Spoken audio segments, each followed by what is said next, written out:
నమస్తే, welcome to ANN news. గత 3-4 రోజులుగా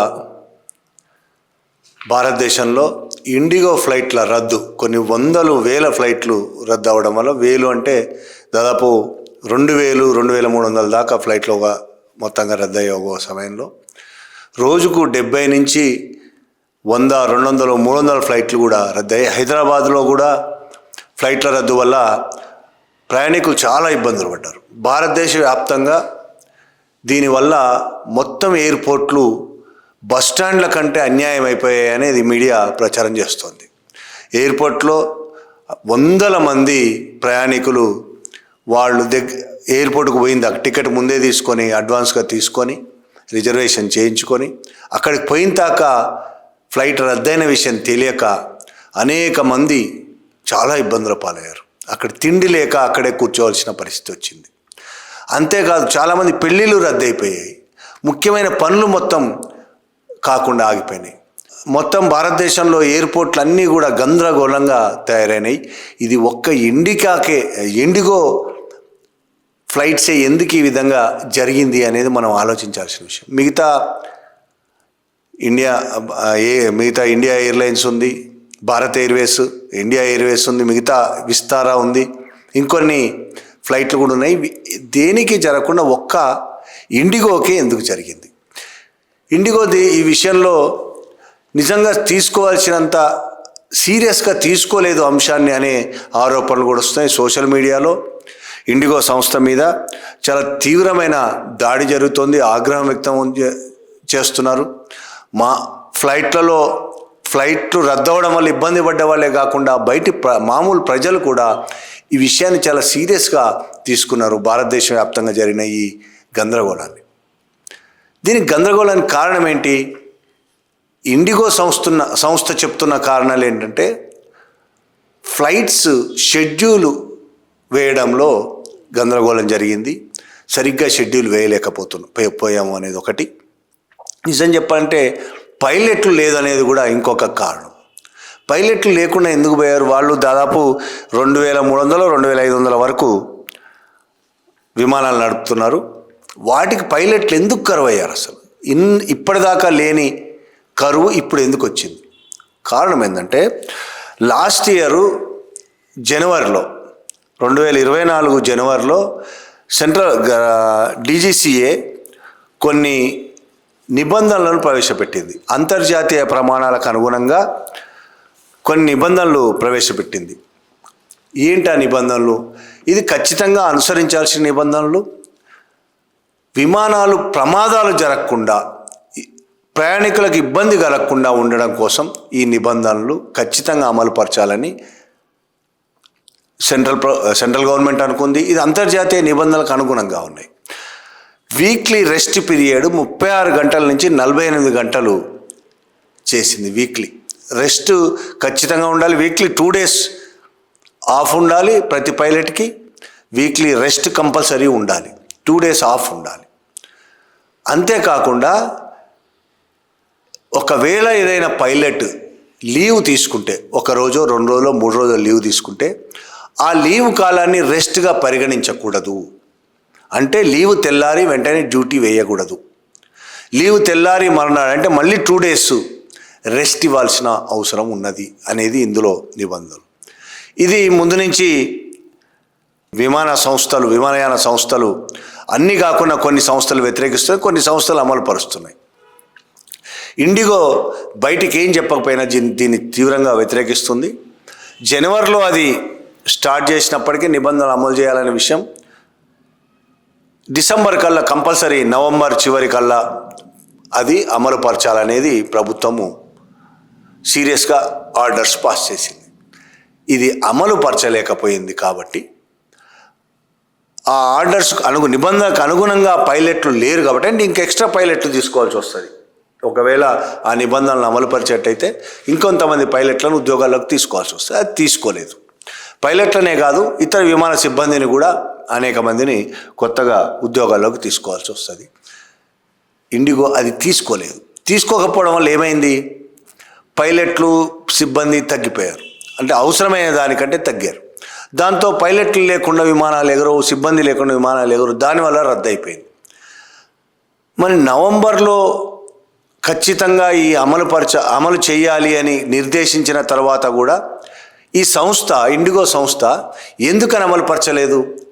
ఏంటి ఆ నమ్మకం? తనను ప్రభుత్వం ఏమీ చెయ్యలేదనే నమ్మకమా, లేదు నేను ఏం చేస్తుందని నడుస్తుందనే నమ్మకమా? ఎందుకు చేయలేదు? అంత ధైర్యం ఎందుకు వచ్చింది సంస్థకు? ఏమీ చేయకుండానే నడపడానికి, పాత నిబంధనల ప్రకారమే నడపడానికి ఎందుకు సిద్ధపడ్డది సంస్థ? ఇప్పుడు ఇంత గొడవ జరిగిన తర్వాత ప్రభుత్వమే దిగొచ్చింది. ఫిబ్రవరి దాకా మళ్ళీ సమయం ఇచ్చింది ఇండిగో సంస్థకి. ఇండిగో సంస్థ ఈ విధంగా చేయడానికి కారణం ఏంటి అనేది దాదాపు అంతటి నుంచి వస్తున్న నిపుణులు చెప్తున్నది కావచ్చు, సోషల్ మీడియాలో ఈ రంగం పట్ల ఈ రంగం మీద అనుభవం ఉన్న వాళ్ళు చెప్తున్నది కావచ్చు, రాజకీయంగా కూడా వస్తున్న విమర్శలు కావచ్చు. రాహుల్ గాంధీతో సహా రాహుల్ గాంధీ కూడా దీని మీద మాట్లాడాడు. ఇండిగో సంస్థ బ్లాక్మెయిల్ చేయదలుచుకున్నది, కేంద్ర ప్రభుత్వాన్ని బ్లాక్మెయిల్ చేయదలుచుకుంది. ఈ నిబంధనలు లేకుండా చేయడం కోసం, తక్కువ మంది పైలట్లతోనే, తక్కువ మంది సిబ్బందితోనే తన విమానాలు నడిపించడం కోసం అది బ్లాక్మెయిల్ చేయదలుచుకుంది. ఎందుకు బ్లాక్మెయిల్ ఎందుకు చేస్తే ప్రభుత్వం ఎందుకు వింటుంది? వినే అవకాశం ఉందా అంటే అది విమానయాన రంగంలో మోనోపలి. ఇక్కడ భారతదేశం వరకు 60% విమానాలు దాని చేతుల్లో ఉన్నాయి. భారతదేశంలో నడుస్తున్న విమానాలు 60% విమానాలు అది ఒక్క సంస్థ చేతుల్లో ఉన్నాయి. అది ఆగిపోతే మొత్తం ప్రయాణికులు చాలా ఇబ్బందుల పాలయ్యే పరిస్థితి చూసాం మనం. ఈ 3-4 రోజులుగా చూస్తున్నాం. ఈరోజు కూడా అనేక విమానాలు రద్దయ్యాయి, చూస్తూనే ఉన్నాం. కొన్ని విమానాలు రద్దు చేస్తేనే ఈ పరిస్థితి ఉందంటే పూర్తిగా విమానాలు ఆపేస్తే పరిస్థితి ఏంటో మనకు మోనోపలి. అది ఒకే ఒక సంస్థకు 60% విమానాలు ఉన్నాయంటే ఆ సంస్థ ఏది చెప్తే అది నడిచే అవకాశం ఉంటుంది.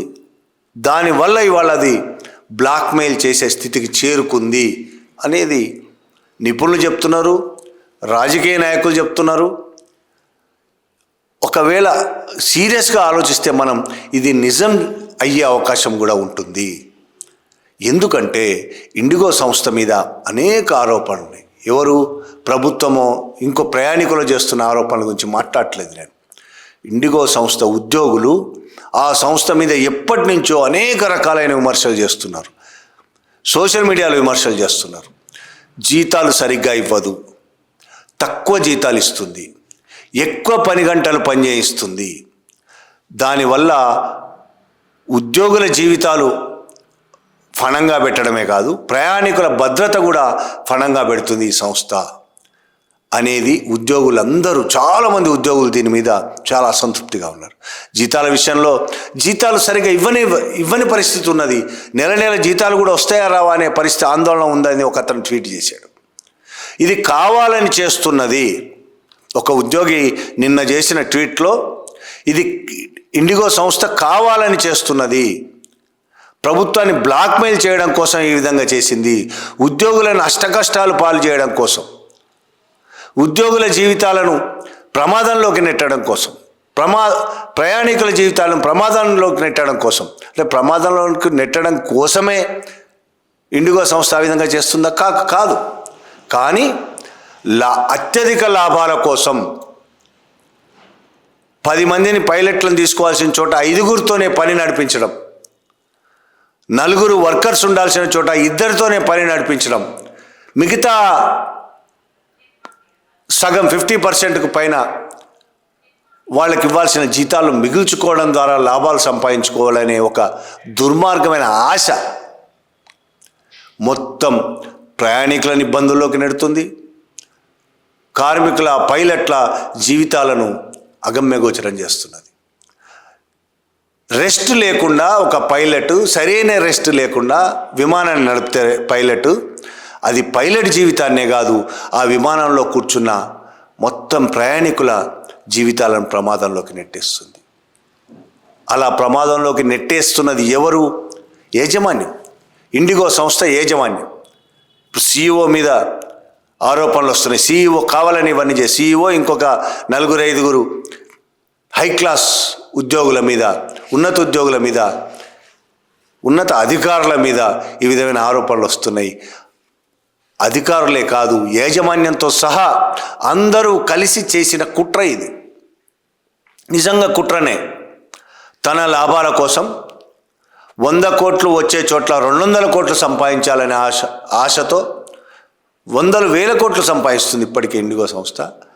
మరింత సంపాదించాలనే ఆశతో నామ్స్ను పట్టించుకోకుండా, నిబంధనలు పట్టించుకోకుండా అందరి జీవితాలను ప్రమాదంలోకి నెట్టి నాటకం చూస్తుంది ఇండిగో సంస్థ. దాన్ని నిబంధనలు పాటించడానికి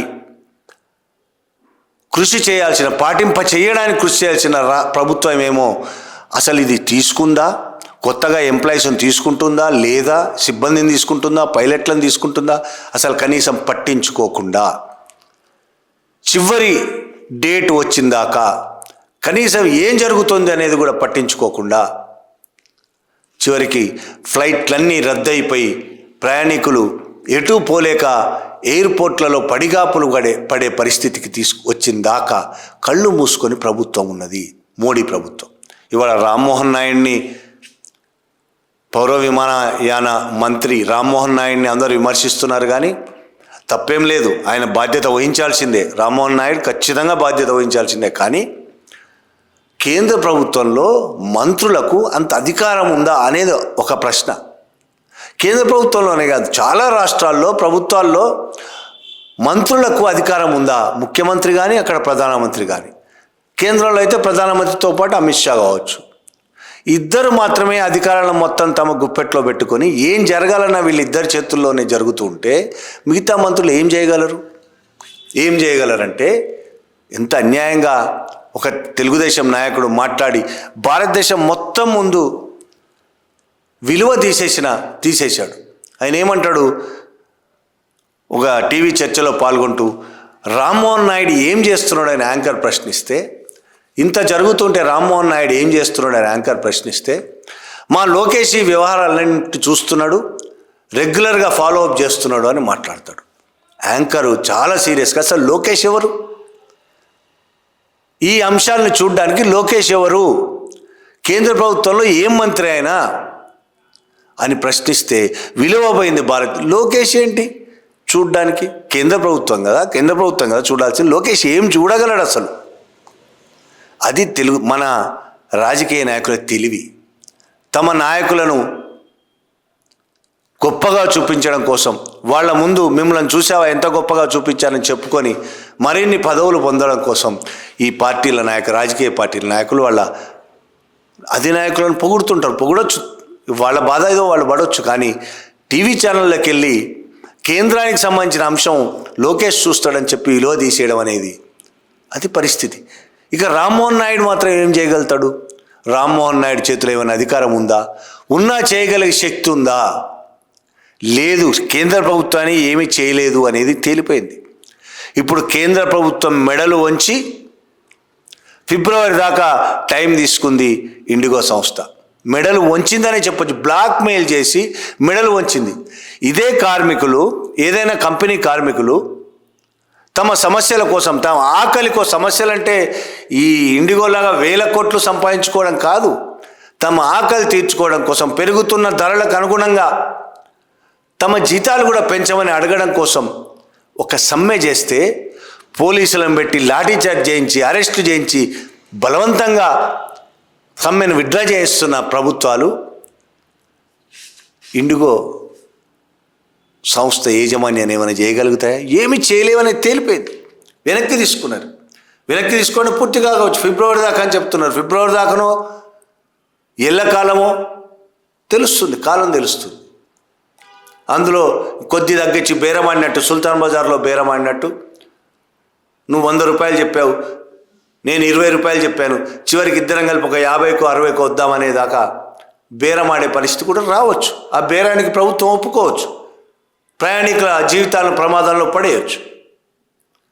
పైలట్ల సిబ్బంది పని గంటలు మరింత పెంచి వాళ్ళ జీవితాలను కూడా ప్రమాదంలో పడేయచ్చు.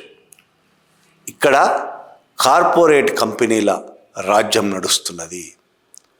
కార్పొరేట్ కంపెనీల మొనోపిలీలు నడుస్తున్నాయి. రాహుల్ గాంధీ అదే మాట చెప్పాడు. రాహుల్ గాంధీ చెప్తే చాలామందికి వ్యతిరేకత రావచ్చు, రాహుల్ ఏంది చెప్పేదని, కానీ వాస్తవం అది.